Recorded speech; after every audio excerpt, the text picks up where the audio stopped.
y bueno, y con mucha alegría compartiendo la palabra por ahí. Ahí está, ahí todos tenemos que tocar el entendido que se está grabando, así aprobamos que se está grabando, todos damos el aprobado ahí. Los invito a que empecemos con una invocación al Espíritu Santo, que fue el que inspiró la Sagrada Escritura y será también el que nos mueva y nos asista en esta noche. En el nombre del Padre, del Hijo y del Espíritu Santo. Amén.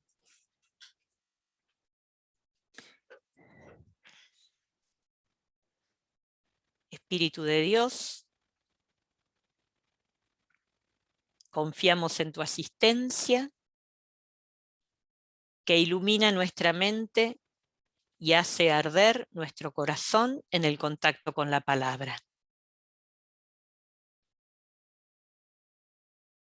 Como a los discípulos de Maús, queremos que la palabra nos ponga en camino.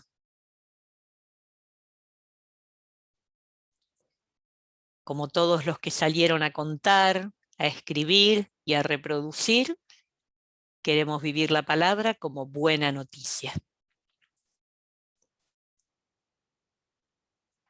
Confiamos en tu asistencia, confiamos en tu presencia y nos unimos a María, que supo vivir, guardar y gustar la palabra.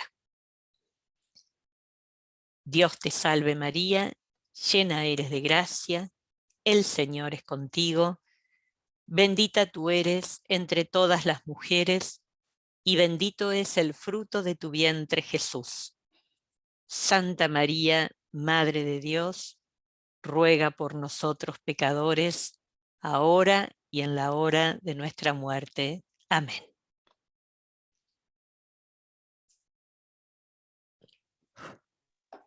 En el nombre del Padre, y del Hijo, y del Espíritu Santo. Amén.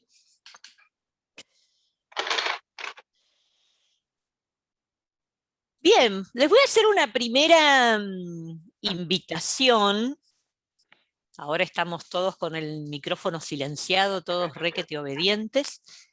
Pero voy a hacer una invitación. Quien tenga ganas de contar alguna buena noticia de estos días, quien tenga ganas, abre un segundito su micrófono y nos cuenta una buena noticia que puede ser de cualquier estilo. Puede ser desde probé una receta por primera vez y me salió bien, hasta puede ser mi hijo levantó la materia que debía, hasta vino de visita fulano. Un par de personas, así me entero de las buenas noticias que andan dando vuelta por la diócesis de San Francisco, por Paraguay y demás. ¿Quién quiere contar? Así cortito, abre el micrófono, nos cuenta y seguimos.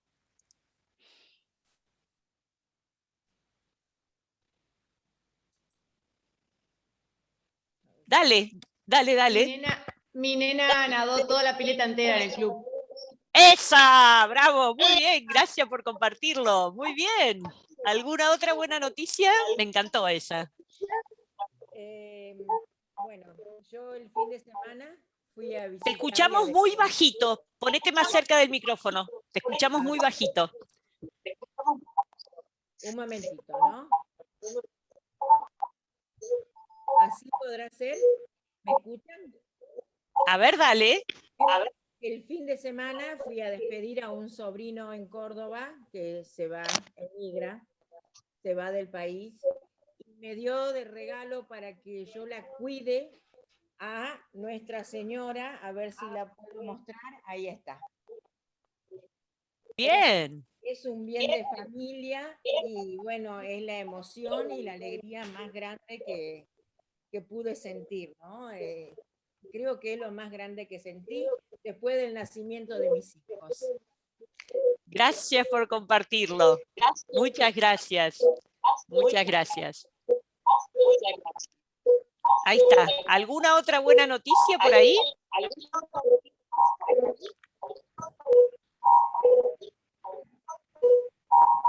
A ver, voy a...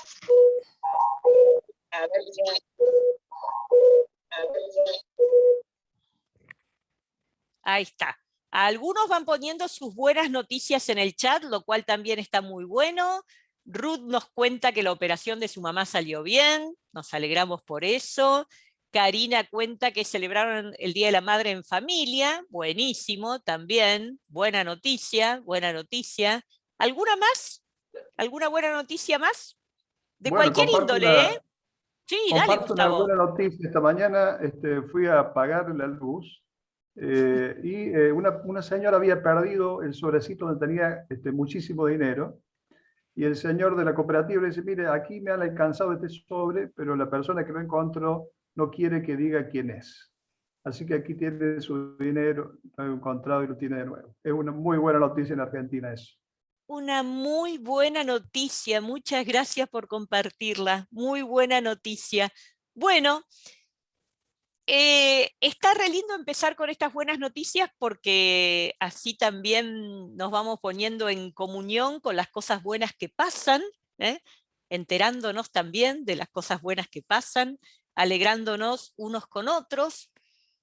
Y a mí me gusta siempre que vamos a hablar del Evangelio palpar así estas buenas noticias que tienen que ver con tantos aspectos de la vida, desde hacer la pileta entera hasta cuestiones familiares. Uy, ahí están contando también 25 años de casados. Felicitaciones, Susana, desde ya. ¿Sí? Un hijo que se va de vacaciones. Bueno, miren cuántos aspectos de la vida, la honestidad de la gente que todavía hay, cuántos aspectos de la vida lo escuchamos y nos alegra. Lo escuchamos y nos alegra.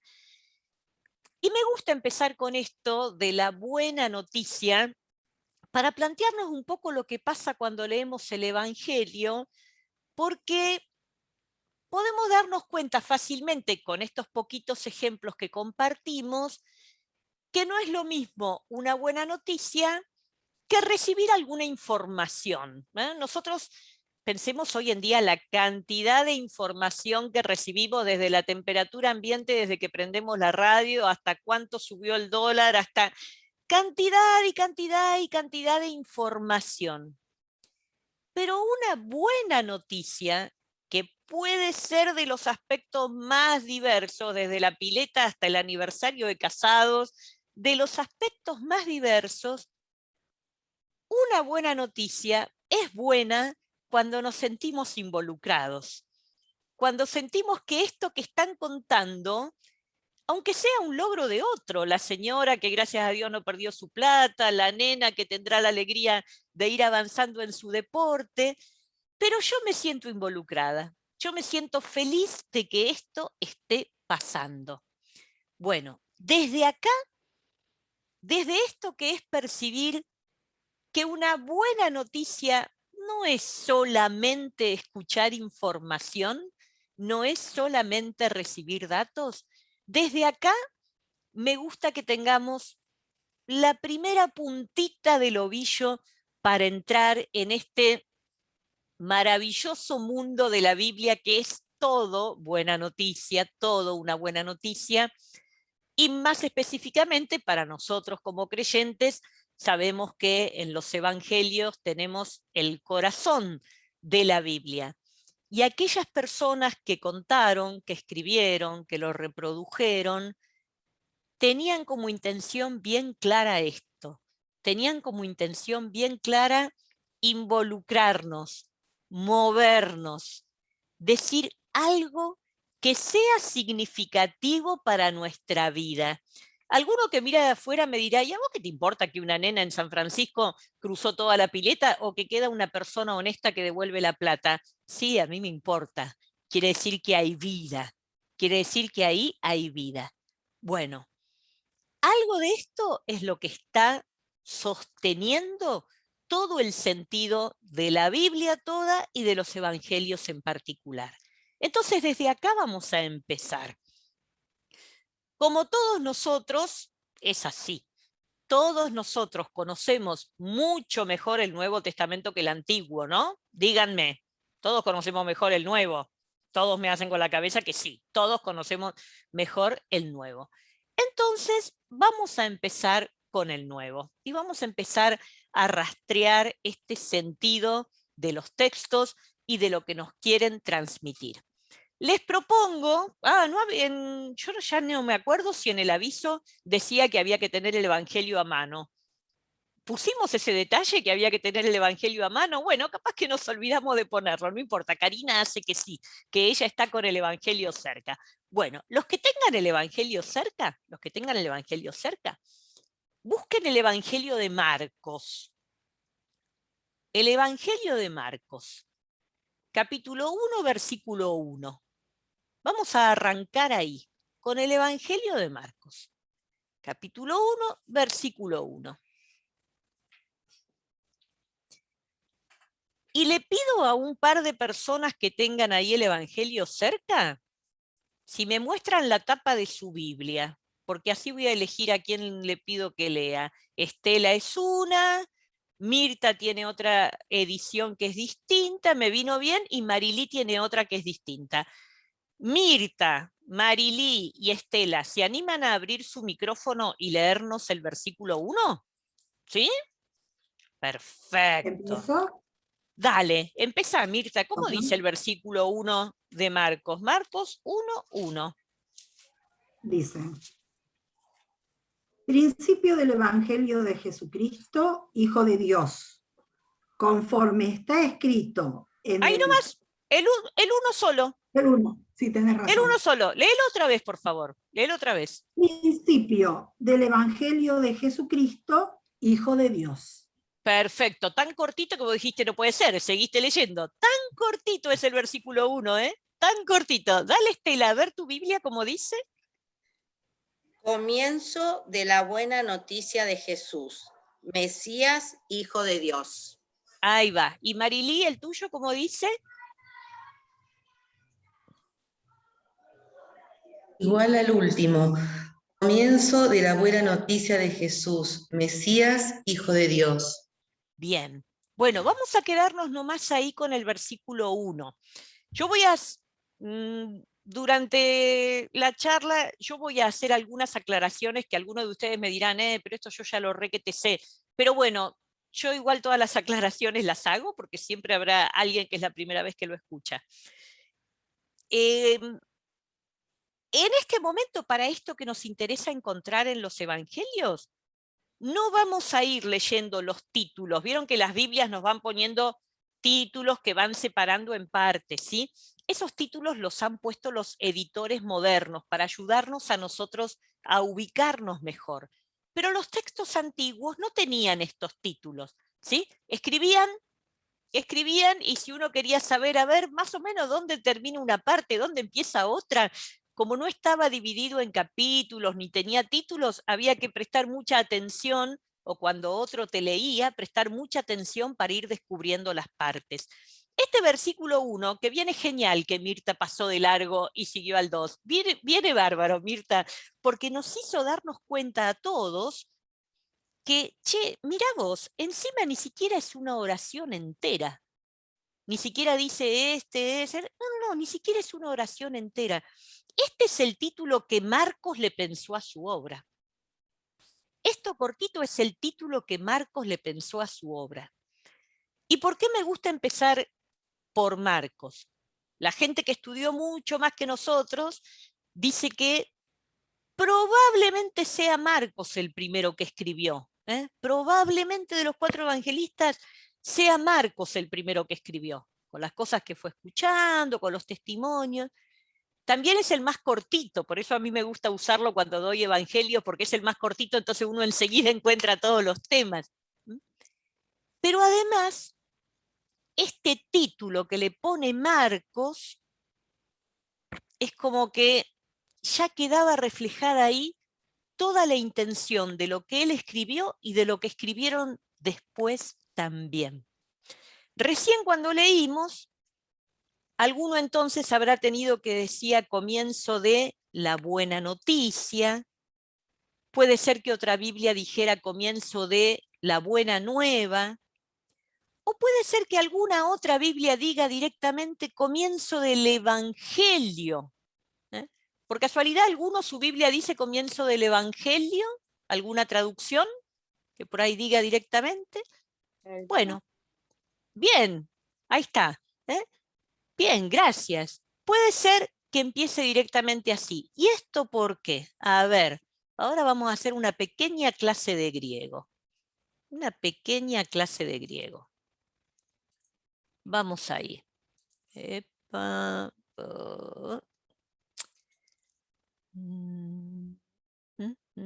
acá. Acá. A ver, Estela, que te sigo viendo a vos. Haceme así con el dedo que se ve lo que estamos compartiendo.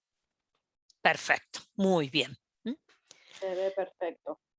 Perfecto, muy bien. Nosotros nos encontramos con que Marcos elige poner de título buena noticia, o puede ser que diga buena nueva, es lo mismo, o directamente, si lo leyéramos en griego, que es la lengua en la que está escrita, nos encontraríamos directamente con la palabra evangelio. Ahí les puse euangelion, sería dicho en griego más o menos así, pronunciando medio como sale, y por ahí si hay por ahí alguna profesora de matemática acá también reconoce las letras griegas, o si nos acordamos de cómo se nombraban los ángulos, ¿no? Alguno por ahí reconoce ahí una letra griega, la alfa, la gamma, la lambda, si hay algún profesor de matemática por ahí. Bueno, a ver,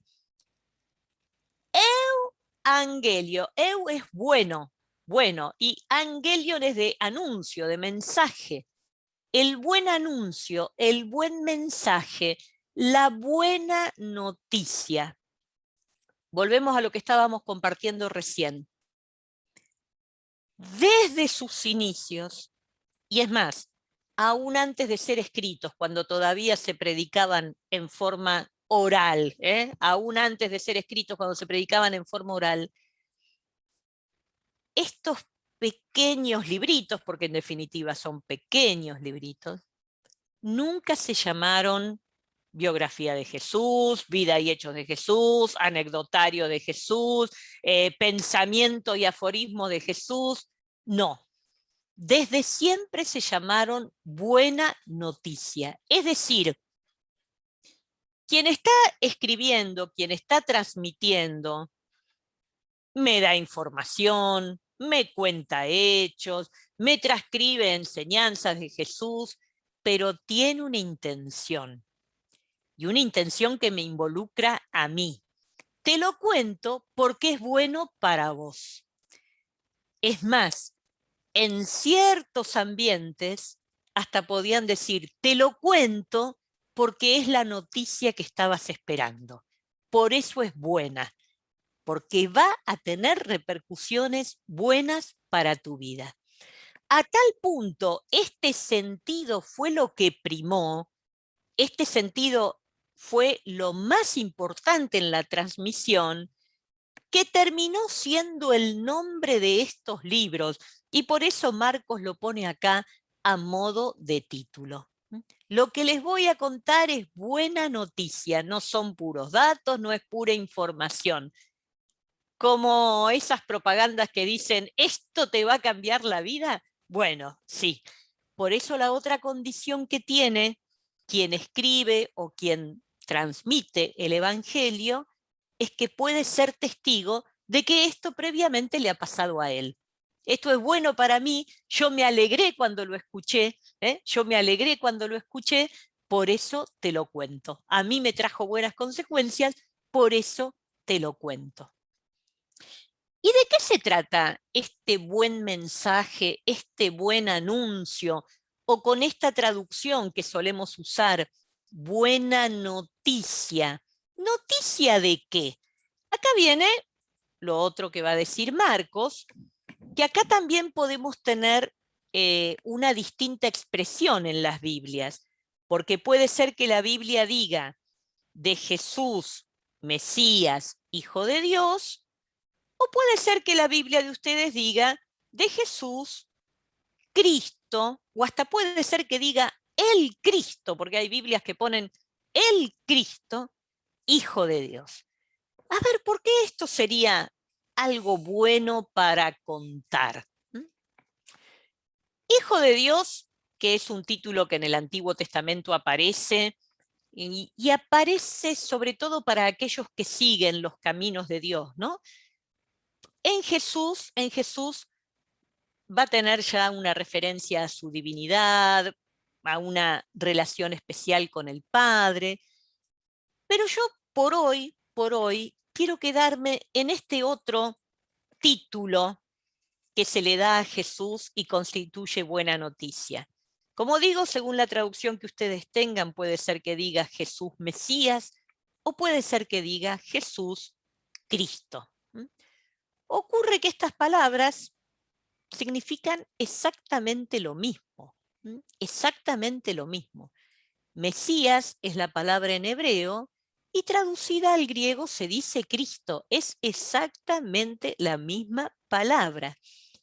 Pasa que el Antiguo Testamento estaba escrito en hebreo y en cambio los evangelios, cuando se pusieron a escribir, los escribieron en griego, porque el griego en aquella época era más o menos como si fuera el inglés ahora. Vos mandabas un escrito en griego a cualquier parte del mundo que estaba comunicado del Imperio Romano y demás, y en griego te lo iban a entender.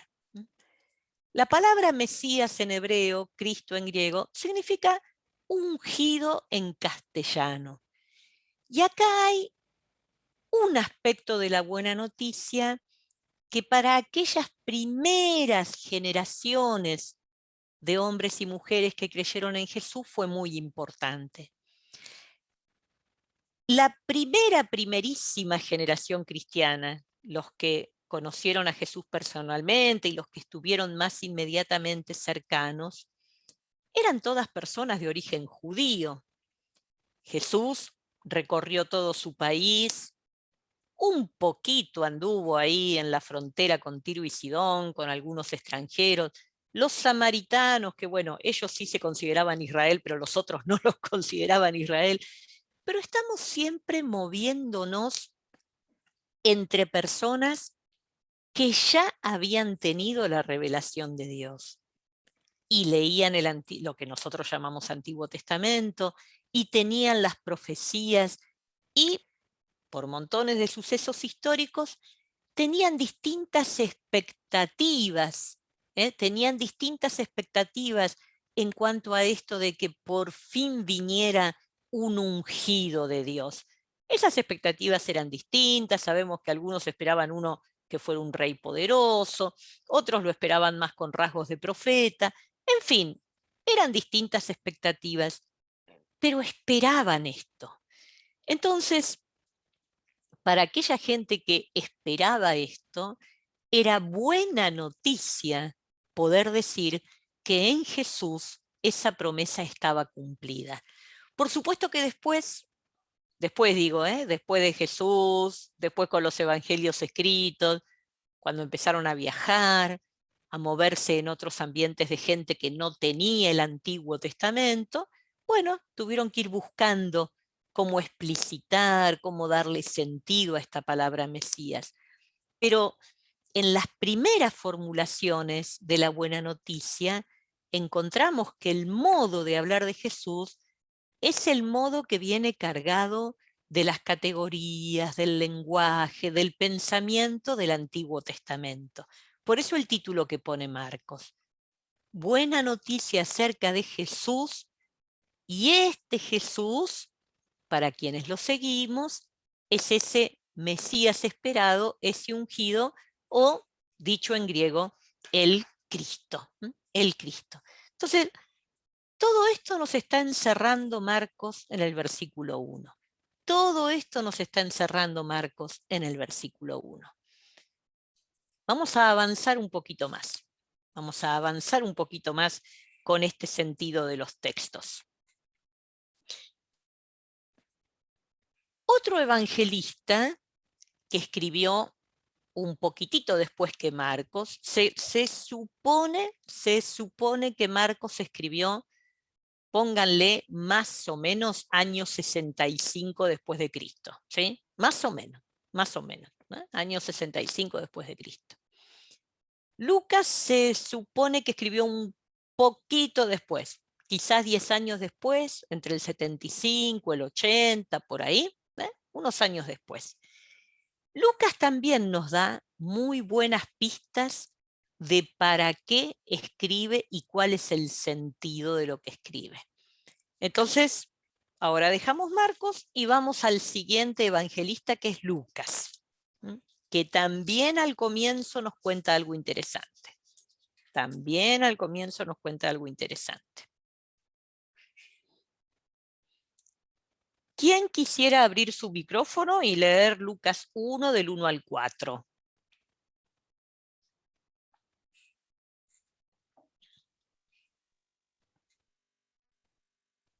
Algunas personas, ¿leo? Sí, dale, adelante, adelante. Algunas personas han hecho empeño por ordenar una narración de los acontecimientos que se han cumplido entre nosotros. Versículo 1. Hasta el 4, del 1 al 4. Ok. Tal como nos han sido transmitidos por aquellos que fueron los primeros testigos y que después se hicieron servidores de la palabra. Después de haber investigado cuidadosamente todo desde el principio, también a mí me ha parecido bueno escribir un relato ordenado para ti, ilustre Teófilo. De este modo podrás verificar la solidez de la catequesis que has recibido. Gracias. Nos tomamos un segundito para releer cada cual, ¿sí? Ya que tenemos distintas traducciones. Relean un cachito.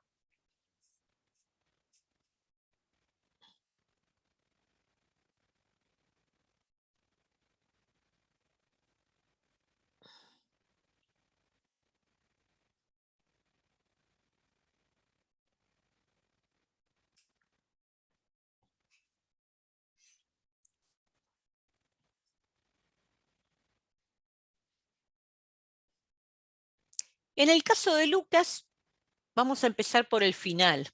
Vamos a empezar por el versículo 4, porque ahí es donde Lucas nos cuenta el para qué quiere transmitirnos esta buena noticia. Según la traducción que tengamos, puede decir para que conozcas bien la solidez de las enseñanzas que has recibido, o como decía la traducción que leímos recién, para que tengas solidez en la catequesis que has recibido, o puede ser que tengamos alguna otra expresión así.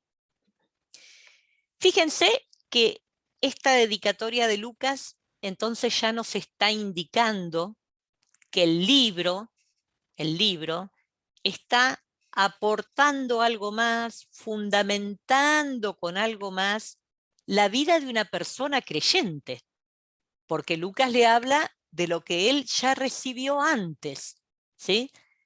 Estos libritos no son lo primero que Teófilo está escuchando. Él ya es un creyente, pero la intención de Lucas es a esa fe fundamentarla mejor, sostenerla mejor, darle elementos firmes, un poco como tal cual la tarea que hacen los catequistas. Lucas nos trae unos datos sobre cómo se llegó a escribir, que lo cuenta Lucas, pero que vale para todos los textos que nos vamos a encontrar. Lucas empieza primero hablando de algunos acontecimientos que ocurrieron. Puede ser que el versículo 1 diga relatar ordenadamente los acontecimientos o los hechos que pasaron o las cosas que sucedieron. Según la traducción que tenga cada cual, el versículo 1 lo puede decir de diferente manera, pero seguro que lo que el versículo 1 está haciendo referencia es que hay acontecimientos, sucesos, cosas que pasaron de verdad. Esto no es una fábula, esto no es un relato armado para enseñarte cosas lindas, esto tiene fundamento en acontecimientos que verdaderamente pasaron. Y esa fue la primera buena noticia. La presencia de Jesús, para mucha gente, por sus expectativas, por lo que esperaban de Dios, para muchas personas la presencia de Jesús fue buena noticia. Ojo, para otras no, ¿eh? Para otras no. Y acá nomás ya en el título del Evangelio tenemos planteada toda una realidad de lo que pasa con el anuncio. Así le pasó también a Jesús históricamente. Para aquellos que fue buena noticia, se transformó en anuncio, en esto para compartir, en la alegría para comunicar. Pero lo que está de fundamento es la persona misma de Jesús. La persona misma de Jesús. Jesús, él no escribió nada. Él no escribió nada. Y los que estuvieron más cerca de él tampoco. No eran aquellos tiempos como ahora que, bueno, antes en clase andábamos todos tomando nota de todo para no perdernos, ahora grabamos o pedimos el apunte escrito. Esos tiempos no eran así. Las personas que estuvieron más cerca de Jesús no fueron las que se pusieron primero que nada a escribir. Tuvieron la experiencia y pudieron interpretar la experiencia como algo bueno que venía de parte de Dios. Fíjense si no, por ejemplo, lo que fue el Calvario, lo que fue la cruz. Mucha gente fue a ver lo que pasaba en el Calvario, porque el morbo siempre tuvo atracción, entonces mucha gente iba a ver ese espectáculo de algunos a los que ajusticiaban. Y para mucha gente no pasó de ser eso. Poncio Pilato hoy decretó la pena de muerte de 3 bandidos. Para otras personas, quizás no era el mismo momento, que no lo podían entender del todo, aunque estaban ahí, el discípulo amado, las discípulas, la madre. Para otras personas, ese acontecimiento se transformó en buena noticia. Entonces son esas personas las que salen a contar, y dice Lucas acá, tal como nos fue transmitido por aquellos que han sido desde el comienzo testigos oculares y servidores de la palabra. Testigos oculares y servidores de la palabra. Estas personas que no es que son testigos solo porque estuvieron, porque hubo mucha gente que estuvo ahí y no se convirtió ni en testigo ni en servidor de la palabra. Son aquellos que han tenido la experiencia y que han vivido la experiencia como buena noticia, por eso salen a transmitirla. Y en algún momento, ven que esto no fue un proceso inmediato, yo les decía, Marcos habrá escrito más o menos en el 65, es decir, 30 años después de la Pascua de Jesús. Si Jesús tenía unos 33 años más o menos, pero por ahí, como unos 30 años después, por el 65, y Lucas todavía después. Esto fue todo un proceso en el cual la comunidad, al mismo tiempo que lo iba transmitiendo, lo iba entendiendo mejor, lo iba madurando. Como nos pasa a nosotros, que cuando tenemos que contárselo a otro, se va afianzando nuestra fe, como le pasa a los catequistas, a las catequistas, que a medida que ahondamos más, también se nos esclarece más para nosotros mismos y lo podemos transmitir mejor. Y en un momento aparecen algunas personas, como Marcos, como Lucas, como otros, que lo ponen por escrito. El Espíritu Santo estuvo actuando todo el tiempo, no solo el día que se sentaron a escribir. Nosotros decimos la Biblia está inspirada por el Espíritu, por supuesto, pero el Espíritu Santo viene actuando desde antes. Viene actuando desde que estas personas pudieron descubrir en Jesús esa buena noticia presente en un tiempo, en una historia. Actuó sobre aquellos que salieron a predicar y actuó también sobre estos que se pusieron a escribir. Y actúa hoy cuando nosotros nos ponemos a leer. Ven que Lucas dice que muchos son los que han tratado de hacer este relato. Uno diría muchos, pero si hay solo 4 evangelios. Sí, pero en el Nuevo Testamento hay más que 4 evangelios. Quiere decir que esta fuerza del Espíritu para que Jesucristo sea anunciado se fue diversificando en personas, en estilos literarios, porque tenemos evangelios, pero también tenemos cartas, y así fue naciendo esta escritura. Pero esta escritura que nace en primer lugar de la experiencia de que la presencia de Jesús en esta tierra es buena noticia, y por lo tanto vamos y lo contamos, e involucramos a otros para que lo reciban también como buena noticia para su vida. Esto era lo primero que yo quería plantear desde lo que los mismos evangelistas nos dicen. Y desde esta palabra evangelio palabra en griego que quiere decir buena noticia. Esto era lo primero en lo que quería meterme. Ahora vamos a avanzar. Hasta acá, duda, pregunta, cuestión, algo para agregar, pueden escribir en el chat, o una resonancia, o me parece que esto se relaciona con no sé qué, o hasta acá va todo bien, con qué seguimos, qué sé yo. Si alguien quiere escribir algo, lo escribe ahora.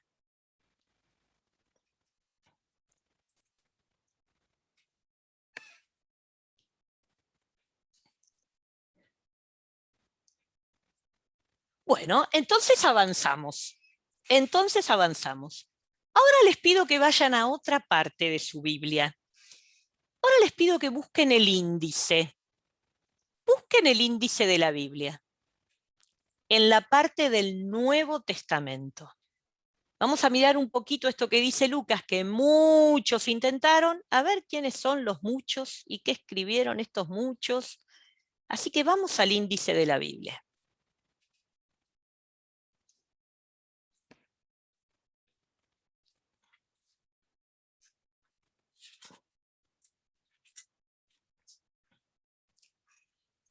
Bueno, estamos ahí. Entonces, lo primero que tenemos en el índice de la Biblia, dice Moni que está asombrada por estas cosas que no leemos. Bueno, buenísimo, Mónica, ¿viste? Tenemos que encontrarnos y así las leemos. Es así, ¿viste? Sí, yo a veces digo, ¿viste? Tenemos como algunos textos del Evangelio que los leemos 58 millones de veces, no sé, el hijo pródigo y el buen samaritano, por decir que está genial, son unas páginas bellísimas, pero tenemos otros versículos que la verdad que no los leemos nunca. No sé, se ríe Susi desde Paraguay, me parece que también debe pasar en Paraguay, que algunos textos los leemos miles y miles de veces y otros se nos pasan. Vamos al índice. A ver, ahí tenemos los 4 evangelios, ¿no? Mateo, Marcos, Lucas, Juan. Eso ya todo el mundo se lo sabe de memoria, Mateo, Marcos, Lucas, Juan. Cuando hay que leer algo de los 4 evangelios, no ando paseando por la Biblia, sé que están en ese orden, Mateo, Marcos, Lucas, Juan, van a estar en el mismo orden en cualquier Biblia del mundo, así que no sirve cuando un día, ay, esta Biblia no es la mía, no sé dónde está Marcos. No, está siempre en el mismo lugar, está siempre en el mismo lugar. Esto es lo que todos más conocemos. Esto es lo que todos más conocemos y además, por supuesto, para nosotros es el corazón del mensaje. Por eso en todas las misas tenemos siempre un pasaje del Evangelio. Otros libros de la Biblia variarán, un día habrá del Antiguo Testamento, otro día de acá, de allá, pero esto es el corazón, el corazón. ¿Qué abarcan entonces los 4 evangelios? Vida, ministerio, pasión, muerte, resurrección de Jesús. Ahí estamos, los 4 evangelios.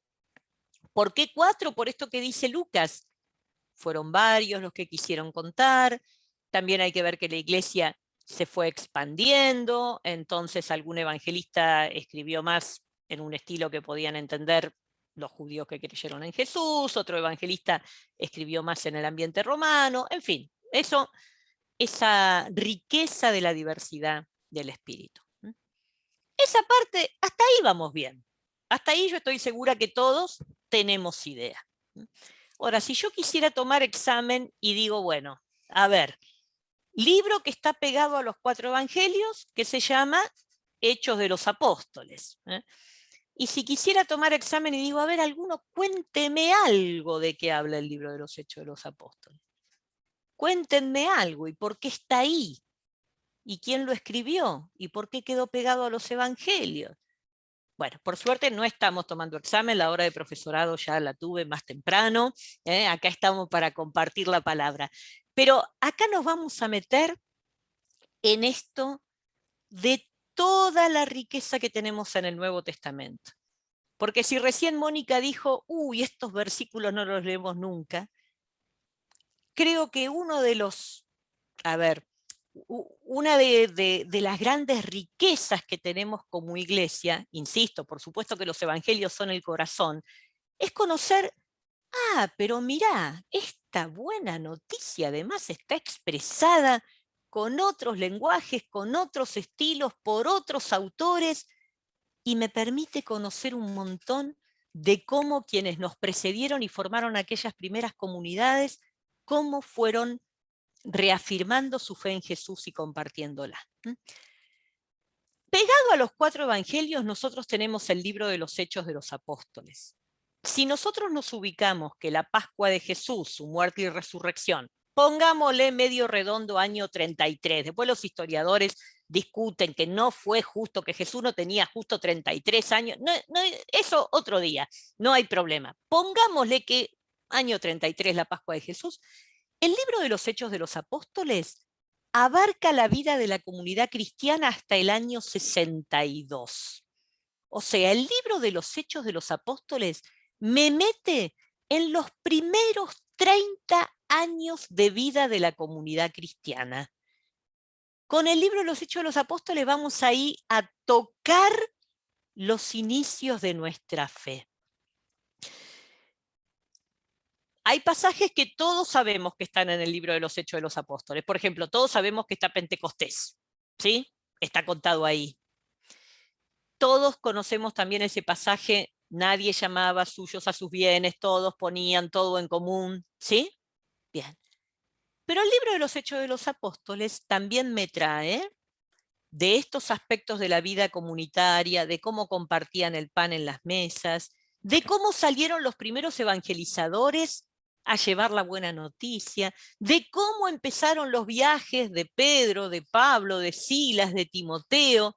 Es decir, si quisiéramos pensar el cristianismo como un Big Bang que empezó a difundirse, ahí tengo en el libro de los Hechos de los Apóstoles, desde esta primera gente que es la que estuvo con Jesús, hasta ese segundo grupo, digamos así, de cristianos que van escuchando la buena noticia y los cristianos que van viajando para Atenas, para Grecia, para Roma, y el evangelio se va difundiendo. Y digo evangelio porque evangelio no es solo el librito que está escrito, sino la buena noticia que se va anunciando. Y esto de poner los libritos en orden, que no fue inmediatamente, cuando ordenaron, vieron que también estaba bueno como para darnos a nosotros un cierto orden cronológico, decir, bueno, muy bien, tenemos primero los 4 evangelios, como dice Lucas, el acontecimiento, las cosas que se cumplieron entre nosotros, los hechos históricos que pasaron, y ponemos pegadito el libro de los Hechos. Nos vamos enterando ahí, pegado históricamente, porque inclusive el Evangelio de Lucas termina contando la ascensión de Jesús y el libro de los Hechos, que también lo escribió Lucas, arranca otra vez contando la ascensión de Jesús, que uno diría, ¿para qué la cuenta 2 veces? Bueno, justamente para marcar que este es el momento de la bisagra, este es el momento en que se termina la presencia histórica de Jesús, viene el tiempo del Espíritu Santo, Jesús ya no va a estar físicamente. Ahí tenemos entonces el libro de los Hechos de los Apóstoles. ¿Alguno que escriba en el chat y después de Hechos, qué tiene su Biblia en el índice? ¿Qué tiene su Biblia en el índice después de Hechos? ¿Alguno que lo escriba en el chat? Que puede ser que acá tengamos distinto una Biblia de otra. Vayan escribiendo qué tienen. Después de Hechos, Karina dice que tienen las cartas. Cartas a los romanos. Carta a los romanos, dice Graciela. ¿Algún otro Yo tiene también. otra cosa? Cartas apostólicas. Cartas apostólicas, romanos directamente, dice Alberto. Bueno, a ver, acá para ir teniendo familiaridad con la Biblia que tenemos entre manos, ¿sí? Para ir teniendo familiaridad. Algunas Biblias hacen, miren, como esto que les voy a mostrar ahora. ¿Dónde lo tengo? Acá.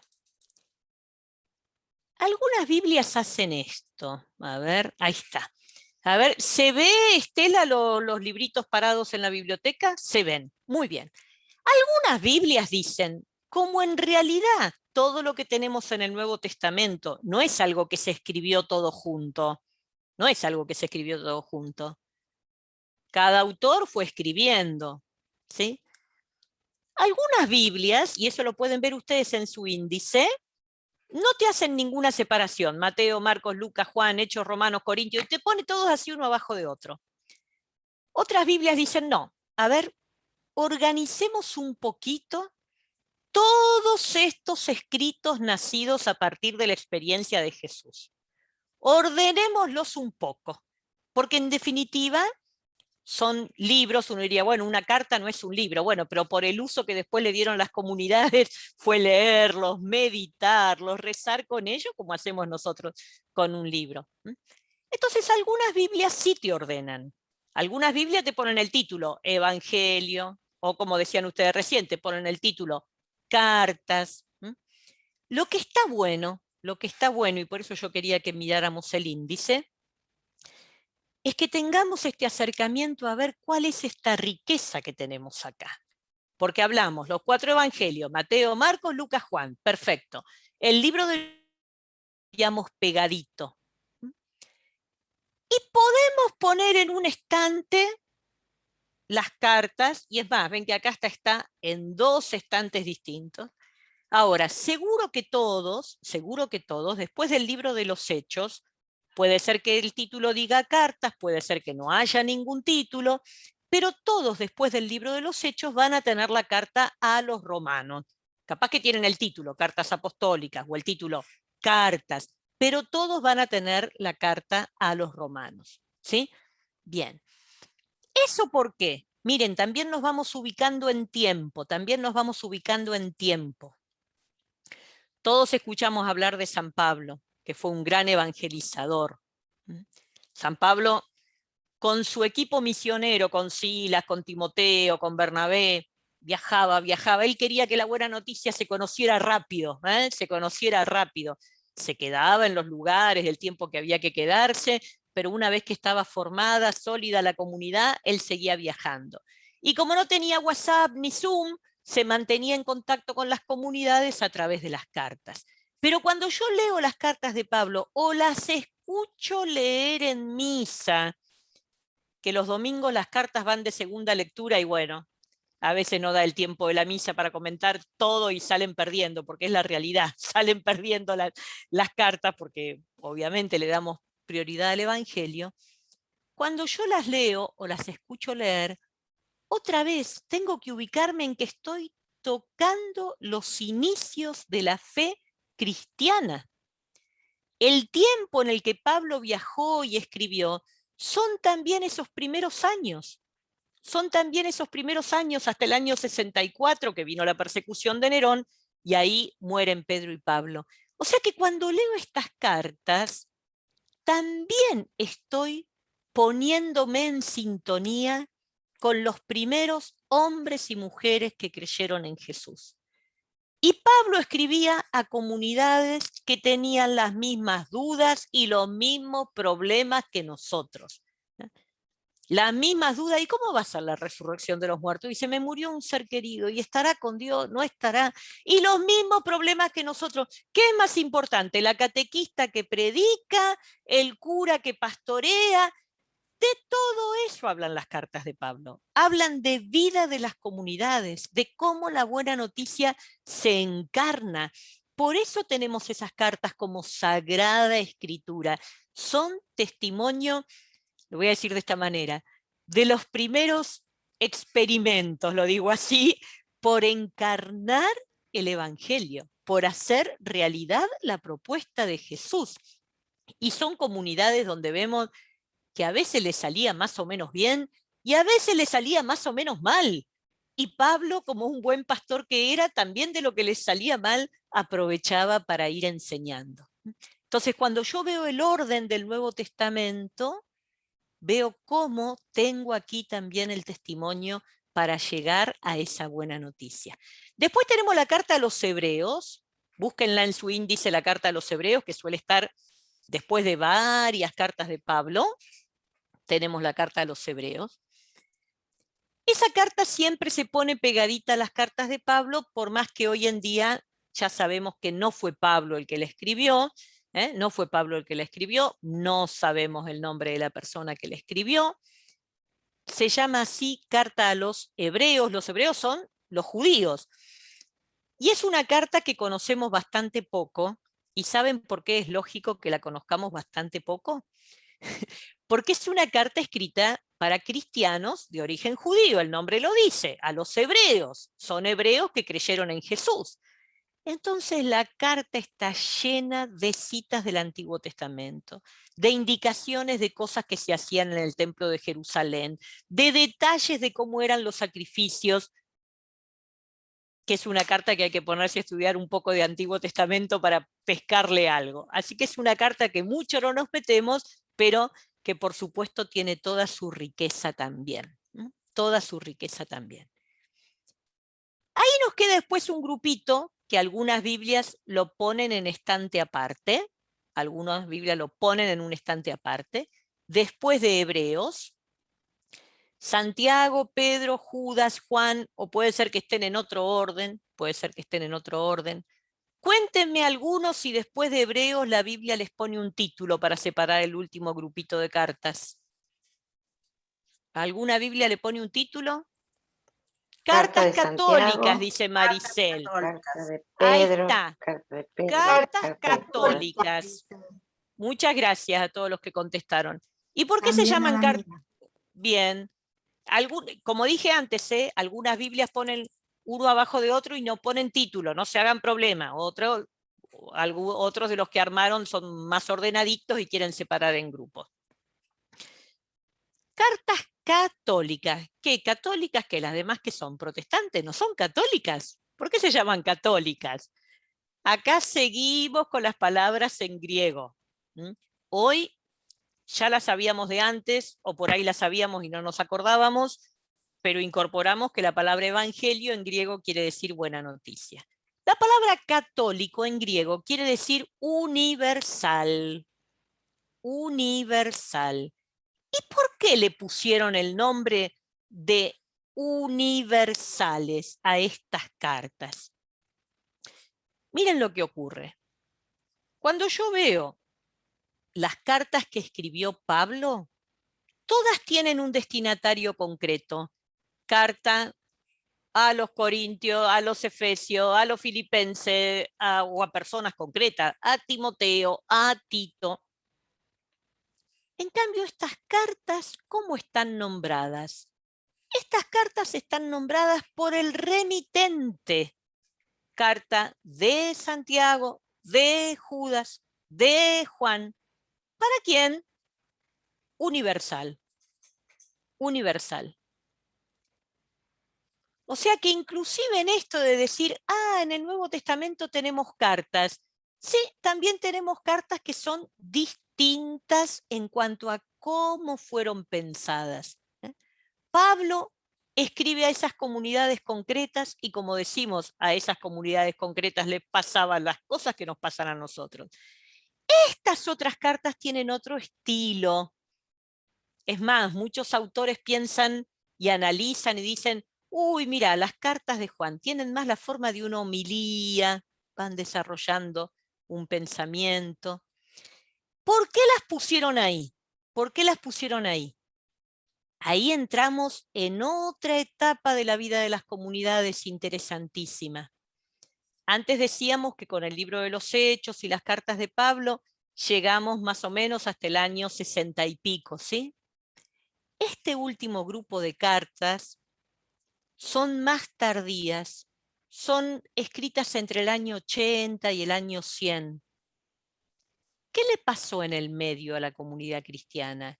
¿Qué pasó entre la época en que se escribieron las cartas de Pablo y la época que se escriben estas cartas católicas? ¿Qué pasó en el medio? En el medio pasó la persecución del Imperio Romano. En el medio, el cristianismo ya fue perseguido, atacado y ya hubo mártires. Hay otra madurez en la comunidad. Esta buena noticia ya hemos comprobado que no es buena noticia para todos, que algunos preferirían que esta buena noticia no haya existido. Entonces, esas últimas cartas también nos ponen en sintonía con las primeras comunidades, pero con otra problemática de trasfondo. Con otra problemática de trasfondo. Además, cuando se escriben esas últimas cartas, ya muchos de los que habían sido testigos directos de Jesús ya habían muerto. Y todos nosotros esto lo sabemos, hayamos estado en el grupo de la iglesia que hayamos estado. Los comienzos son siempre fervorosos, ¿no? Arranca un grupo nuevo, arranca una actividad nueva, todos los comienzos son siempre fervorosos. Después hay que sostenerlos. Después hay que sostenerlos. Bueno, estas cartas se relacionan con ese ambiente. Y por último, el libro del Apocalipsis, que está escrito de una manera muy distinta, que a todo el mundo le mete miedo, pero que tiene que ver también con una iglesia que vive en un contexto de persecución. En un contexto de persecución. Me vuelvo a tomar de las palabras de Mónica. Qué cosa que hay versículos que nunca leemos y qué cosa que hay libros de la Biblia que nunca leemos. Están ahí como medio escondiditos, son tan chiquitos, y todos nos conectan con esta buena noticia. Una cosita más acá. A ver, una cosita más. Al conjunto, al conjunto de los libros le llamamos canon. Ven ahí la palabra, canon. El conjunto de los libros que forman la escritura. Por supuesto, nosotros tenemos todo el canon del Antiguo Testamento, que lo recibimos del pueblo judío y de Jesús, porque Jesús iba a la sinagoga, leía los libros del Antiguo Testamento, así que tenemos todo el canon del Antiguo, y hoy, como lo conocemos mejor, nos estamos dedicando al canon del Nuevo. Este apunte después se los paso. Este apunte después se los paso y lo pueden después mirar y comparar con el índice de su Biblia. Entonces tenemos los 4 evangelios, que de ahí viene la palabra buena noticia. Después tenemos el libro de los Hechos de los Apóstoles, que fue escrito por Lucas, el mismo que escribió el Evangelio. Después tenemos todas las cartas, que si las queremos ordenar mejor, ordenamos las Paulinas, la carta a los Hebreos, las cartas católicas, y cerrando todo, el libro del Apocalipsis. El libro del Apocalipsis. Con esto tenemos una visión más completa del canon. Miren cómo arrancamos con la palabra buena noticia, y lo que vemos en el canon del Nuevo Testamento es cómo esa comunidad transmitió la buena noticia con distintos estilos, porque los evangelios son más tipo una narración, en cambio las cartas son un estilo directo que se comunican entre personas, ¿sí? Y esto que digo, nos acercamos ahí a ese Big Bang, a ese comienzo de la difusión de la buena noticia. Hasta acá vamos, pues nos falta una cosita más en la que vamos a entrar hoy. Una cosita más que vamos a hacer con nuestra Biblia. ¿Hasta acá vamos? Ponen en el chat pregunta, comentario, duda, o levantan el dedo, ok, o lo que sea. ¿Cómo vamos? Ahí está. Muy bien, muy bien. Ahí levantan varios el dedito, que vamos muy bien. Perfecto. Entonces, aunque hoy no nos vamos a meter a conocer todo el canon del Antiguo Testamento, que también podríamos hacerlo rapidito viendo por lo menos así las partes, decir, bueno, yo sé que está el Génesis y algún profeta, bueno, no, también podríamos verlo ordenadito. Lo que vamos a ver es esto que estaba repitiendo yo desde antes, ¿y cómo es que Jesús conocía y leía el Antiguo Testamento? ¿Qué puede tener de buena noticia para nosotros leer el Antiguo Testamento? ¿Qué relación puede haber entre el Antiguo y el Nuevo Testamento? ¿Qué mensaje me puede dar ahora que el canon del Nuevo ya lo ordené o lo refresqué si lo conocía y lo tenía olvidado? ¿Qué puedo encontrar allí como mensaje de parte de Dios que me una el Antiguo y el Nuevo? Vamos a ver cómo lo hacía Jesús. Vamos a ver cómo lo hacía Jesús. Vamos a ir al Evangelio de Mateo. Hoy nos va a quedar sin leer Juan nomás, pero leímos Marcos, leímos Lucas, ahora vamos a leer Mateo. Vamos al Evangelio de Mateo.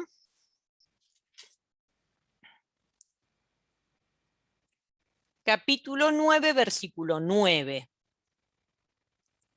Capítulo 9, versículo 9.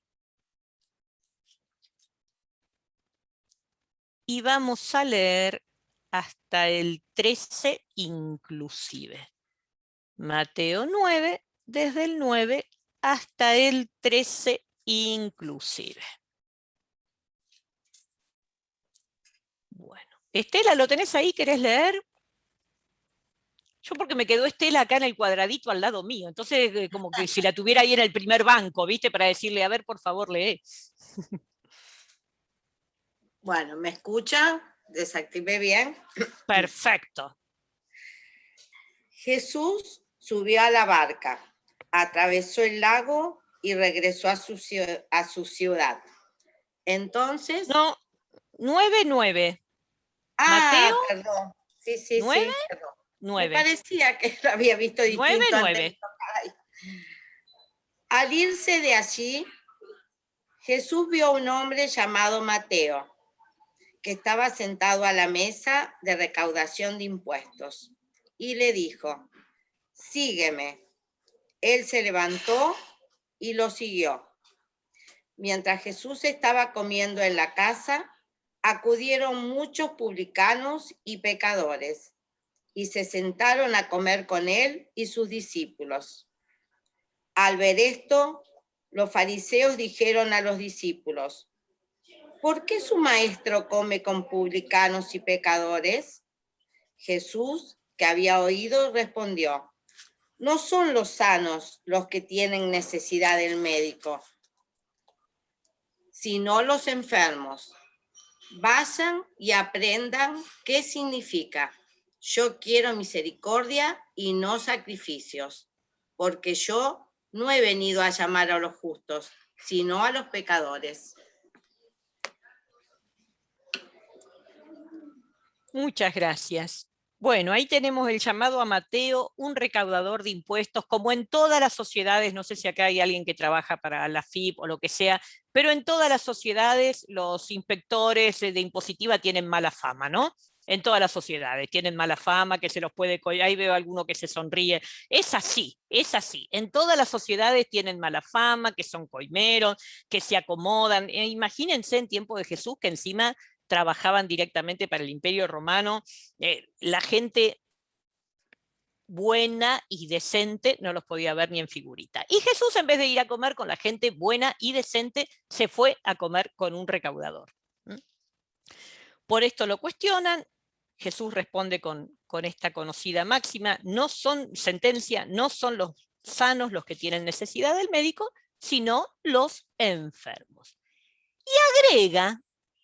Y agrega una frase, acá de nuevo voy a compartir pantalla, una frase que yo quiero que ustedes se fijen en su Biblia, si no hace lo mismo que esta Biblia que yo acá les saqué foto, si no les cambia la letra, cuando dice yo quiero misericordia y no sacrificio, o algunas palabras parecidas, capaz que no es textual misericordia y no sacrificio, pero alguna palabrita parecida. Acá, por ejemplo, dice misericordia quiero, no sacrificio. Puede ser de una forma o de otra que aparezca. Me gusta la misericordia más que las ofrendas. Ahí está. ¿Y eso lo tenés con una letra cambiada? Sí, sí. Lo tenés sí. con una letra cambiada. Muy bien. Fíjense todos si encuentran que lo tienen con una letra cambiada. La mayoría de las Biblias, lo va a tener con una letra cambiada, inclinada, acostada, bastardilla, itálica, cursiva, como quieran llamarle. ¿Por qué está con letra cambiada? Porque las personas que editan las Biblias modernas, que leen en griego, lo traducen, lo analizan, saben que nosotros no somos muy expertos en Antiguo Testamento. Entonces, si algo de lo que estamos leyendo viene del Antiguo Testamento, nos cambia la letra para que no nos perdamos. Cuando nosotros leemos el Nuevo Testamento, cada vez que la letra aparece cambiada, quiere decir que viene del Antiguo. Ahí ya tenemos la primera pista para ponernos a relacionar el Antiguo con el Nuevo. Este puede ser un lindo trabajito para hacer cada uno con su Biblia, porque además la Biblia en algún lado, puede ser al costado, puede ser abajo, en algún lado me va a decir de qué parte del Antiguo Testamento es. Claro. Que O nosotros sea, no nos sabemos todo el Antiguo de memoria. Graciela, lo no. encontraste. ¿De quién es? Sí. Oseas 6:6. Del profeta Oseas 6:6. Entonces, hoy que nos hemos dedicado sobre todo al nuevo, queremos ver también esto que nos da un sentido más de la unidad del mensaje. Así que ahora yo me voy a callar un ratito la boca, porque el padre Gustavo nos va a ayudar a entrar en esto de la relación que hay entre el antiguo y el nuevo. Bueno, muy bien. ¿Me escuchan bien? Sí, perfecto. Bueno, voy a partir con una lectura de esta carta que vamos a titularle Carta de un enamorado. Amor mío, te amo tanto que por vos cruzaría el mar nadando, enfrentaría los vientos más tempestuosos, escalaría la montaña más alta. Te amo tanto que hasta daría mi vida por vos.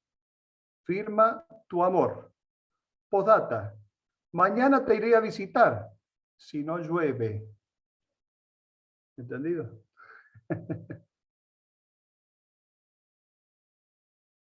Bueno, yo creo que cuando leemos los evangelios tenemos que entenderlo de esta manera. Una carta de un enamorado, de alguna manera, ¿sí? Para nosotros creyentes, estos son los evangelios, la carta de un enamorado. Ahora, lo que plantea Gloria es la relación que puede haber entre los evangelios y el Antiguo Testamento. Primero hay que decir que muchas veces nosotros vamos a los evangelios y decimos, bueno, voy a leer el evangelio, total es fácil, total entiendo. En realidad, dicen los estudiosos de la Biblia que lo más difícil de leer en la Biblia son los evangelios. El problema es cuando tomamos los evangelios como relatos históricos. Si lo tomamos el evangelio como relato histórico, nos equivocamos. Por eso es difícil leer los evangelios, porque tenemos que tomarlos como verdaderas páginas de teología, diríamos páginas de catequesis, ¿no? Es ahí cuando nosotros necesitamos profundizar, y para eso están estos cursos, para profundizar en el conocimiento del evangelio, de la palabra de Dios en general. Bueno, vamos a partir diciendo que Jesús, como verdadero judío, tiene una profunda vinculación con la Torá. La Torá, que es la ley. La Torá es la ley. Jesús tiene una vinculación porque es judío. Jesús nació judío, vivió como judío, murió como judío. Como dice un autor irónicamente, Jesús nunca se convirtió al cristianismo. Siempre fue judío, por lo tanto, tiene una profunda vinculación con la ley de su pueblo, que es la Torá.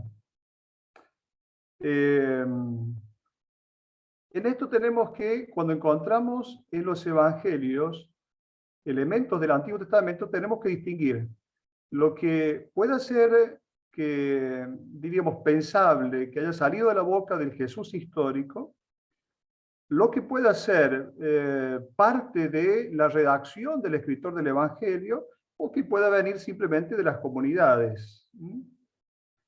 Pero evidentemente Jesús es un judío y por lo tanto tiene una vinculación con la Torá, con la ley y con los profetas. Vamos a ver un ejemplo. Vamos al Sermón de la Montaña. Todos tenemos en mente el Sermón de la Montaña, Mateo 5, 6 y 7. El Sermón de la Montaña, el Mateo 5, las bienaventuranzas.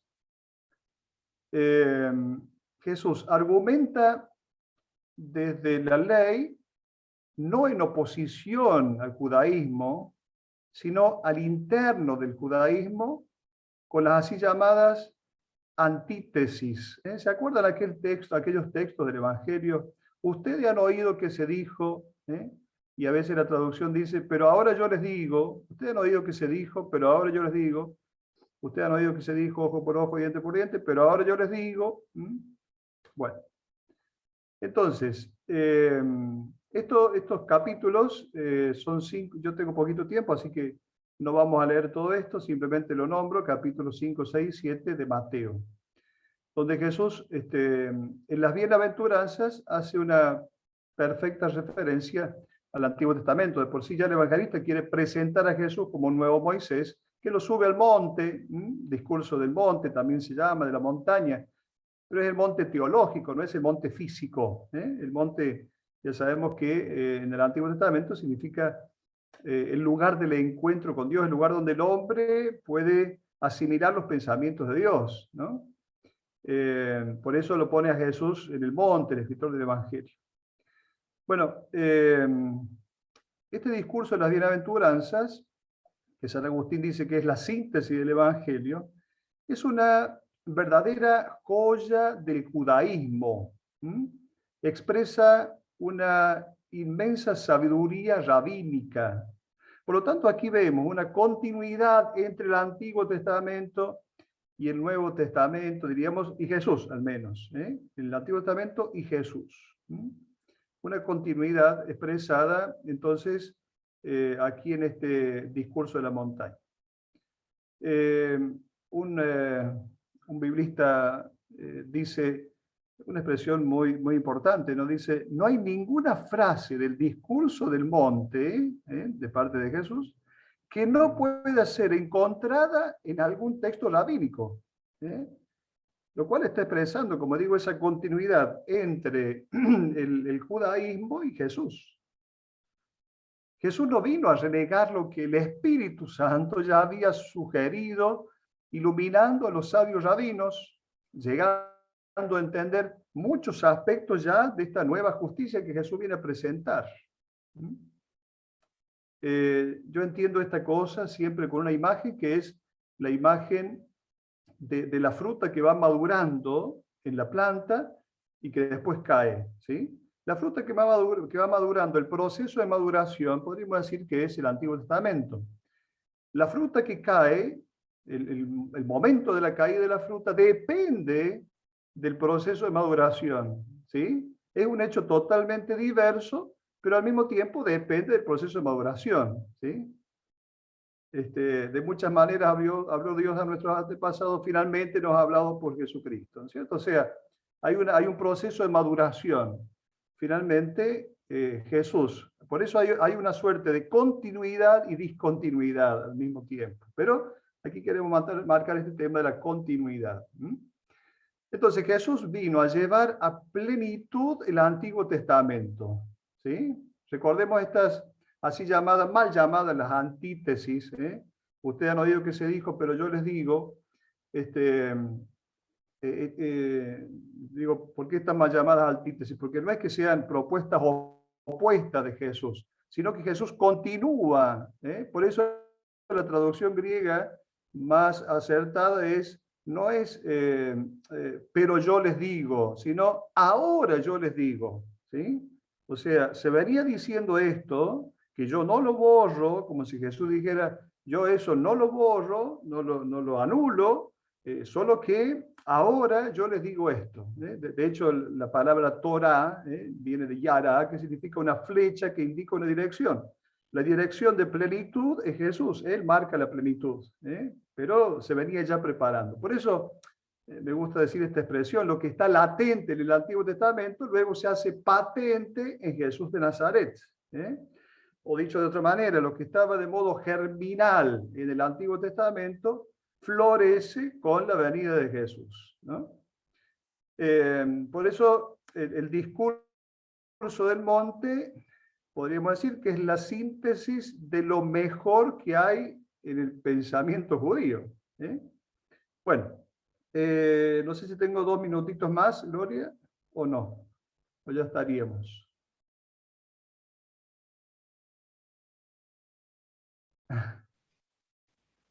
Creo que por ahí estaríamos, porque así si queremos cerrar con una oración. Perfecto, y todo. Perfecto. Ahí está muy bien, entonces. Buenísimo, mil gracias.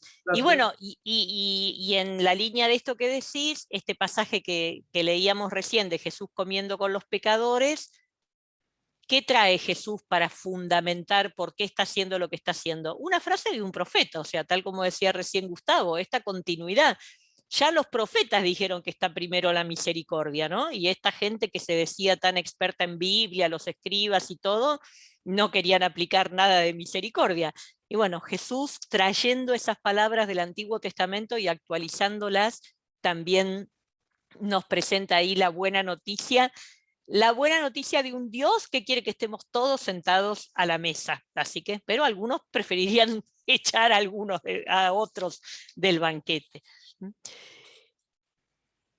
Esto nos parecía que, aunque no nos detengamos hoy en el Antiguo Testamento, nos parecía que era bueno, ya que miramos así más completo el canon del Nuevo Testamento, dejar planteada esta cuestión, ¿no? Porque a veces también porque no conocemos, como que bueno, el Antiguo Testamento es antiguo y en realidad es tremendamente vital, y Jesús lo tiene también como soporte de su enseñanza.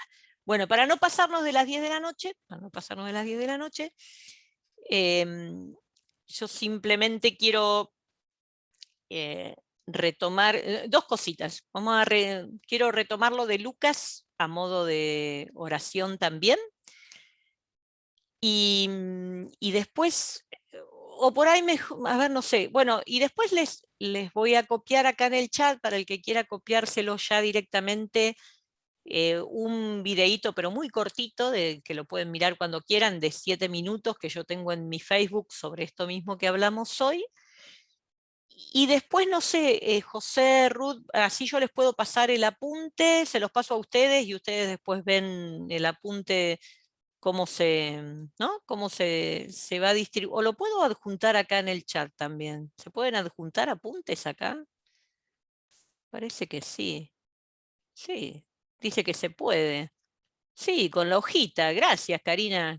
Ah, pero para eso lo tengo que cerrar el archivo primero. Bueno, vamos por parte.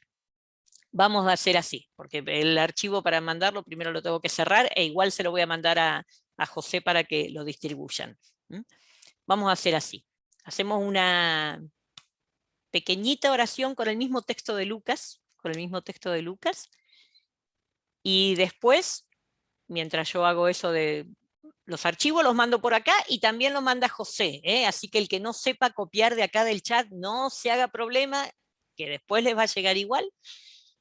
Y entonces, después de paso, el que quiere, nos vamos saludando en el chat. ¿Por qué quiero tomar Lucas como cierre? Porque Lucas le dedica su escrito a Teófilo. Y ahí se devanan los sesos las personas que estudian la Biblia.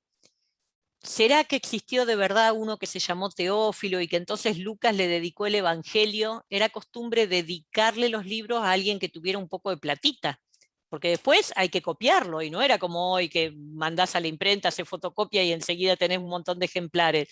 Había que copiar a mano. Entonces algunos dicen, bueno, Lucas consiguió un cristiano que tenía un poco más de recursos, le dedicó el Evangelio, así hacía las copias, con lo cual, buenísimo Teófilo, que no se lo guardó en un cajón y lo difundió. Pero otros dicen, sí, pero el nombre Teófilo quiere decir amigo de Dios. Amigo de Dios.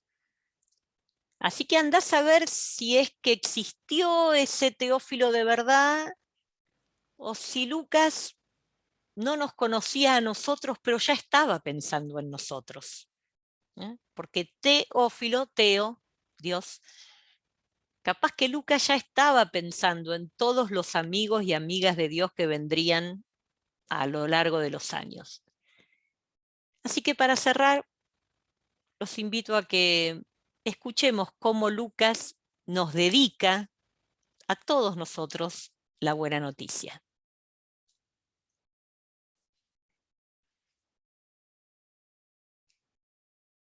Por eso, después de informarme cuidadosamente de todo desde los orígenes, yo también he decidido escribir para vos, querida Graciela, querido Gustavo, querida Noemí, querida Cande, querido José, queridos Teófilos y Teófilas, escribir un relato ordenado a fin de que conozcan bien la solidez de las enseñanzas que han recibido.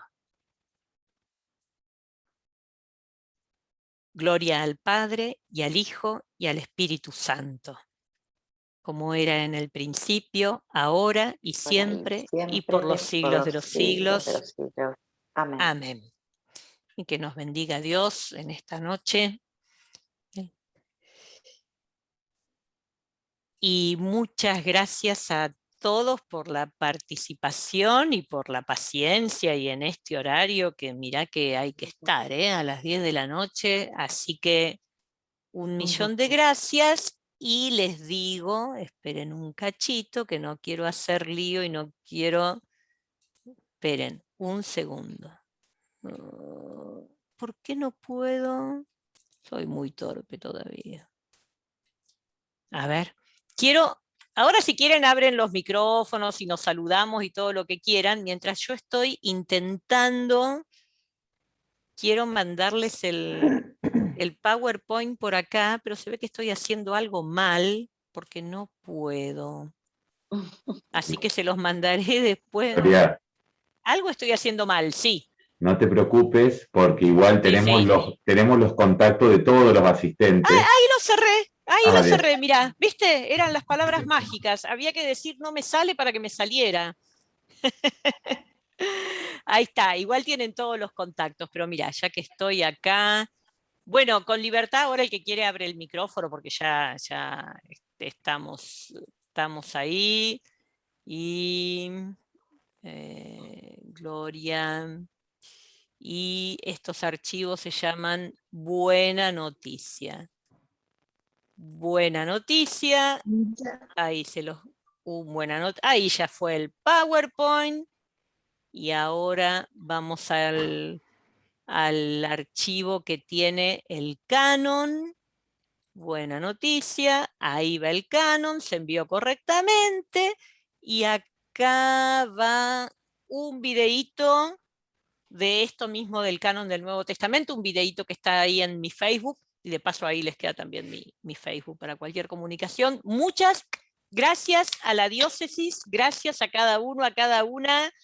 Ay, gracias por las palabras lindas que van poniendo. Bueno, todo gracias muy Mariano. Lindo. Muy lindo Gracias el encuentro. Sandra, bueno, 1000 gracias y gracias Virginia que está ahí saludando. Gracias, Gloria. Con tranquilidad, el que quiere abre el micrófono, muchas gracias. Gracias. Y bueno, para otra vuelta, como yo sé que ahí gracias Gustavo, que ahí estuvieron haciendo sondeos y qué sé yo, de a ver por dónde vamos. Bueno, cualquier sugerencia lo van haciendo llegar al equipo, acá que están acá en el Big Bang de la difusión de la Biblia en la diócesis. Bueno, gracias a ustedes. Gracias. Gracias Gloria, gracias Padre Gustavo y gracias a todos los asistentes. Gracias a todos. Hasta luego, por la invitación. Que estén muy bien. Gracias por tan lindas palabras a todos. Muy bien. Gracias. Bueno, nos vemos otra vuelta. Bueno, sí. Que se repita. Seguimos. Que se repita el encuentro. Bueno, dale, cómo no. Muy bien. Bueno, un abrazo. Salgo entonces ya de la semana. Un abrazo. Chau. Chau, adiós. Adiós. Adiós. Chau. Adiós, chau. Ahora cierro.